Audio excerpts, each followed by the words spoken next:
भाजपा के प्रदेश उपाध्यक्ष, विधायक और रक्षा मंत्री राजनाथ सिंह के पुत्र पंकज सिंह पहुंचे अयोध्या।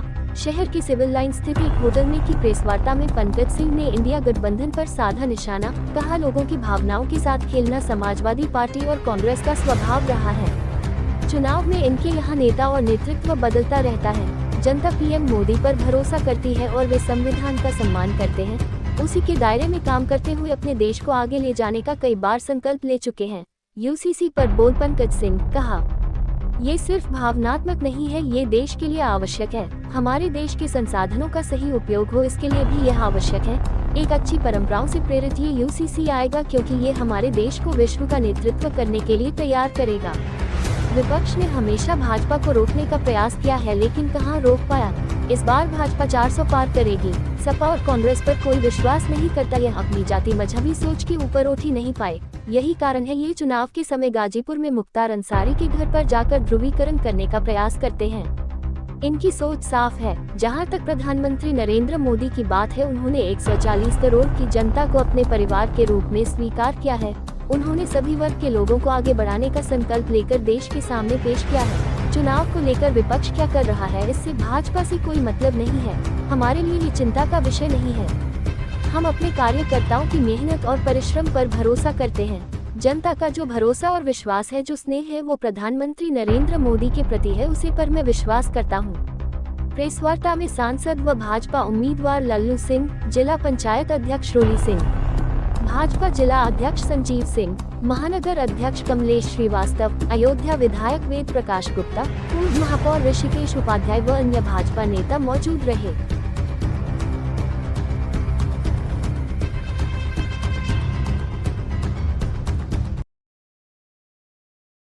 करने के लिए ही है। और जो हमने कहा कि IITs, IIMs, एम्स, ज़िले में भी जो हमारे मेडिकल कॉलेजेस बन रहे हैं, इन सभी में भी सब सीटों को आगे बढ़ाकर उनको ज्ञानवान बनाना, ये सब यूथ को मजबूत करने के। देखिए, आप सब लोग तो सब पढ़े लिखे समझदार, मैंने कौन छिटपुट क्या बयान देता है मैं उस पर नहीं कहता। हमारे प्रधानमंत्री जी ने कहा है कि इस देश को आगे बढ़ाएंगे और इस देश को मजबूत करेंगे, और इसी बात पर हम लोग भरोसा करते हैं। और आपने कल भी देखा कि हमारे संविधान के निर्माता हमारे अंबेडकर साहब की मूर्ति पर पुष्पार्चन करने के बाद यह संकल्प पत्र वह जारी किया गया है। यही ऐसे लोग जो भ्रम पैदा करना चाहते हैं, उनके लिए बहुत बड़ा संदेश प्रधानमंत्री जी ने दिया है। अगली बार भी उन्होंने कहा होगा, लेकिन कहाँ रोक पाए। लगातार सीटें बढ़ती चली जा रही हैं, इस बार 400 के ऊपर जाएंगे। उनको कहने दीजिए, उन पर कोई भरोसा नहीं करता, कोई विश्वास नहीं करता। मैंने कहा ना कि ये अपनी जाति और मजहबी सोच के ऊपर ये उठ ही नहीं पाए। दोनों युवा हैं। और यही कारण है कि ये गाजीपुर में मुख्तार अंसारी के घर पर जाकर, चुनाव के समय में जाकर ये ध्रुवीकरण करने का प्रयास करते हैं। तो ये साफ है, इनकी सोच साफ है। और जहाँ तक नरेंद्र मोदी जी का है, तो वह आपने देखा ही है कि उन्होंने 140 करोड़ की जनता को अपने परिवार के रूप में स्वीकार करके सभी वर्गों को आगे बढ़ाने का संकल्प देश के सामने पेश किया है।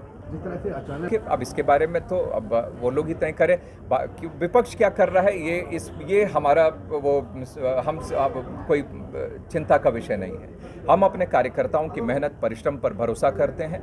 जनता का जो भरोसा और विश्वास और स्नेह प्रधानमंत्री मोदी जी के प्रति है, उस पर मैं विश्वास करता हूँ। बस इतना ही कह सकता हूँ। बिल्कुल दिखेगा, बिल्कुल दिखेगा। लोगों को गुमराह करना, लोगों की भावनाओं के साथ खेलना, ये समाजवादी पार्टी और कांग्रेस की हमेशा से ये इनका स्वभाव रहा है। और जहाँ तक रही बात जो इनके दलों के साथ जो युवाओं की बात, तो हर चुनाव में इनके यहाँ सब नेता नेतृत्व इनका बदलता रहता है।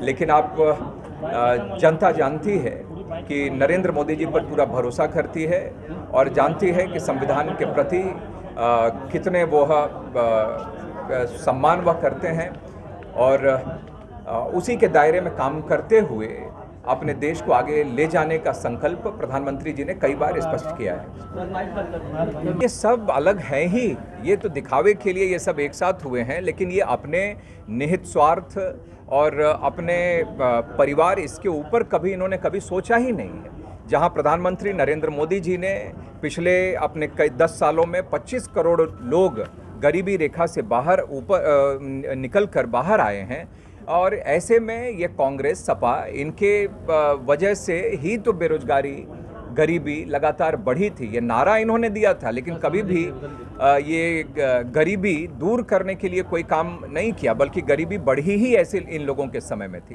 तो इनकी बातों पर कौन भरोसा करता है? कोई भरोसा नहीं करता। ये सिर्फ देखिए, ये भावनात्मक ही नहीं है, ये हमारे देश के लिए आवश्यक है। ये हमारे देश के रिसोर्सेज का भी, जो संसाधनों का भी ये सही उपयोग हो, इसके लिए भी ये आवश्यक है। मैंने कहा कि यह एक अच्छी परंपराओं से प्रेरित ये यूसीसी आएगा, जो कि हमारे देश को विश्व का नेतृत्व करने के लिए वो तैयार करेगा। नहीं, ये कहीं कोई नाराज़गी नहीं है। देखिए, प्रधानमंत्री जी ने पहले ही कहा कि हमारे गरीब युवा, हमारी जो नारी शक्ति, अन्नदाता, जो ज्ञान की बात हमारे इसमें आई है, गरीब, युवा, अन्नदाता और ये नारी शक्ति, इनको आगे मजबूत करते हुए, एम्पावर करते हुए हम लोग देश को आगे बढ़ाने की बात करते हैं। और ये विपक्ष ये अभी भी अपने जाति और मजहबी राजनीति के ऊपर, सोच से ऊपर ये नहीं उठ पा रहा है, और इसीलिए इनका ये हश्र है। व्यक्तिगत कौन क्या कहता है, नहीं, हमारा नेतृत्व क्या कहता है, हमारा संकल्प क्या कहता है, संकल्प पत्र क्या कहता है, मैं तो इस पर मैं बता सकता हूँ। और सब लोग साथ में हैं, सब साथ में है, पूरा देश साथ में है, और इसीलिए 400 पार का नारा हमारे प्रधानमंत्री जी ने। और मैंने चर्चा की स्टार्टअप्स के लिए, मैंने बात की, जब स्टार्टअप्स को बढ़ाना खेल के क्षेत्र में हो, एग्रीकल्चर के क्षेत्र में हो, इंडस्ट्रियल इसमें ये हो, तो लगातार उनको मजबूत अपने पैरों पर वो खड़ा हो। मुद्रा योजना को आगे बढ़ाना, स्वनिधि योजना को आगे बढ़ाना, ये सब हमारे